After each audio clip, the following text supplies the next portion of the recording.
आखिर क्या कारण है कि दुर्लभ कश्यप की मौत के बाद भी उसकी इतनी ज्यादा फैन फॉलोइंग है? उसे पसंद करने वालों की संख्या कम नहीं हुई है। अक्सर आपने देखा होगा कि लोग मरने वालों को भूल जाते हैं, धीरे धीरे उनके दोस्तों की संख्या भी कम हो जाती है और ऐसी सिचुएशन में वो गुमनाम होकर रह जाते हैं।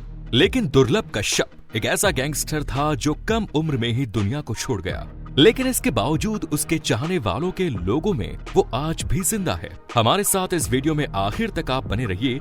हम आपको बताने जा रहे हैं आखिर क्यों दुर्लभ कश्यप मरकर भी जिंदा है।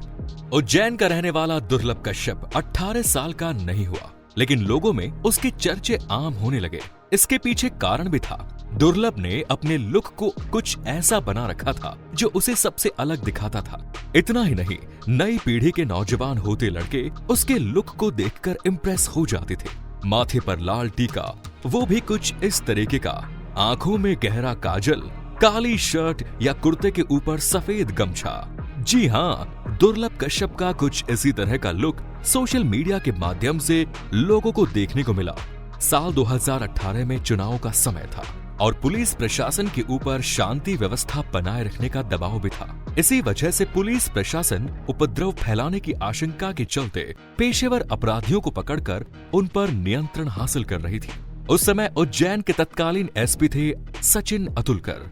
ये वही सचिन अतुलकर थे जिनकी फिटनेस के चर्चे उनके दोस्तों के साथ साथ उनकी तस्वीरों को देखने वालों के बीच भी होते थे।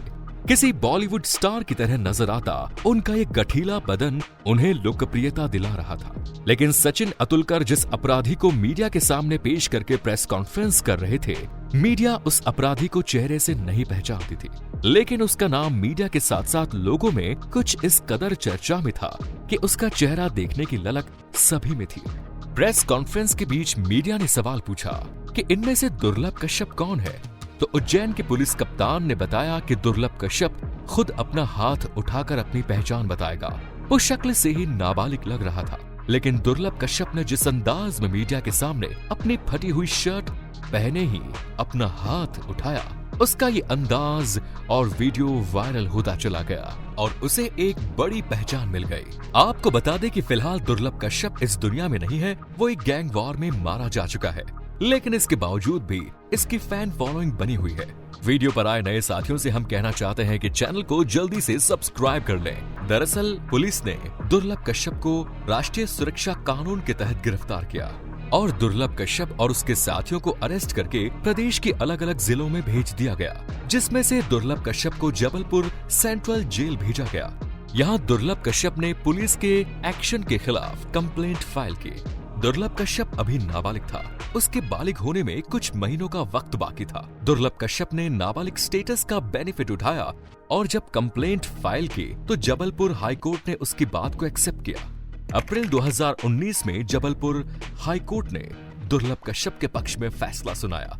उसके बाद उसे बाल सुधार गृह भेज दिया गया।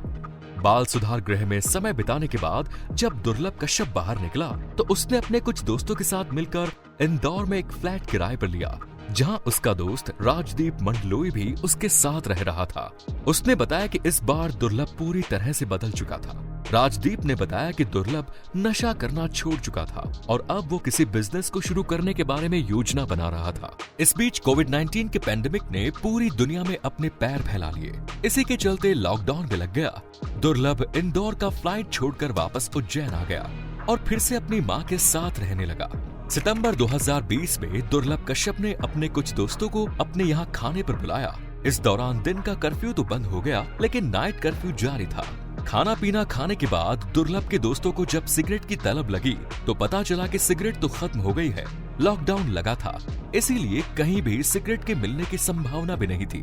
रात के चाय के ठेले भी बंद हो जाया करते थे। तभी दोस्तों के बीच एक मित्र ने दुर्लभ को बताया कि वो हेलावाड़ी इलाके से आ रहा है और वहाँ पर एक ऐसी चाय की दुकान है जो रात भर खुली रहती है। बस फिर क्या था, दुर्लभ अपने दोस्तों के साथ बैठकर हेलावाड़ी स्थित चाय की दुकान की तरफ चल पड़ा। हेलावाड़ी में मौजूद चाय की इस दुकान का मालिक अमन उर्फ भूरा था। इस पूरे क्षेत्र में केकेसी नाम का एक ग्रुप फेमस था, जिसका लीडर रमीज था।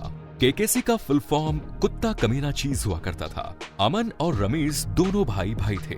चाय की दुकान पर दुर्लभ और उसके अपोनेंट गैंग के बीच मारपीट हुई और इस मारपीट के दौरान दुर्लभ कश्यप मारा गया। कुछ समय के बाद जब पुलिस वहां पर पहुंची तो दुर्लभ कश्यप की डेड बॉडी अधनंगी अवस्था में मौजूद थी। उसके शरीर पर चाकुओं से गोदे जाने के 30 निशान मौजूद थे। इसके बाद दुर्लभ कश्यप की शव यात्रा को एक इवेंट की तरह सोशल मीडिया पर प्लांट किया गया। उसे एक स्टार की तरह रिप्रेजेंट किया गया।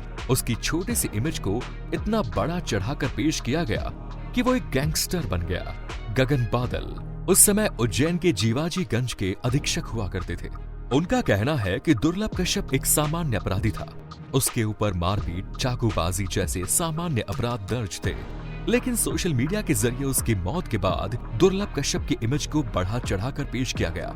उसे सोशल मीडिया के जरिए एक बहुत बड़ा गैंगस्टर बताया गया।